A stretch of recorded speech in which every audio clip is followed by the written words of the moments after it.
શહેરના મધ્યમાં આવેલ સયાજી હોસ્પિટલમાં ફરજ બજાવતા તબીબોને છેલ્લા 4 વર્ષથી સ્ટાઇપન્ડ વધારાની માંગ કરી રહ્યા છે। ત્યારે આ તબીબો આજે ઓપીડી અને તાત્કાલિક સારવાર વિભાગમાં ફરજ બજાવતા કર્મચારી નજરે પડ્યા।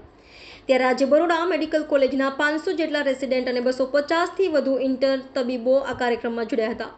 સરકાર દ્વારા GEA-MERSની ફીમાં 80% વધારો કરવામાં આવ્યો છે। ત્યારે આ ફરજ બજાવતા તબીબોને સ્ટાઇપન્ડ વધારાની માંગ કરવામાં આવી હતી।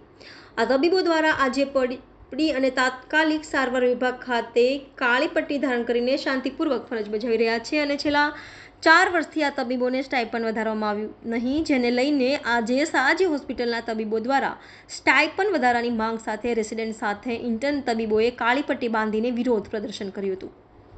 નમસ્કાર, ડૉક્ટર ગોપાલ ઘોડી, second year microbiology resident doctor, SSG hospital.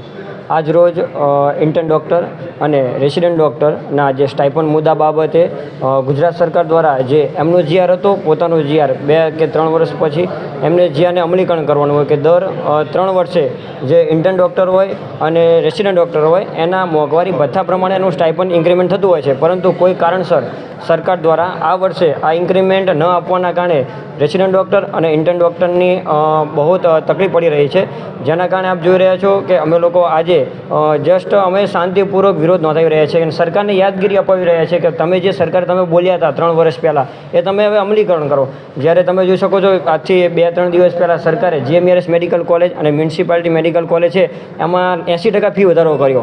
જો 80% સરકાર ફી વધારો કરતી હોય GR પ્રમાણે, મોંઘવારી ભથ્થા પ્રમાણે, તો અમારે પણ જો સ્ટાઇપન્ડ અને જે રેસિડેન્ટનું સ્ટાઇપન્ડ છે એના માટે વધારવા માટે સરકારને અમે અપીલ કરીએ છીએ અને સરકાર સાથે અમે એવી આશા રાખીએ છીએ કે જલ્દીમાં જલ્દી પોઝિટિવ નિવાડો લેખિતમાં અમને મળે, એ સાથે અમે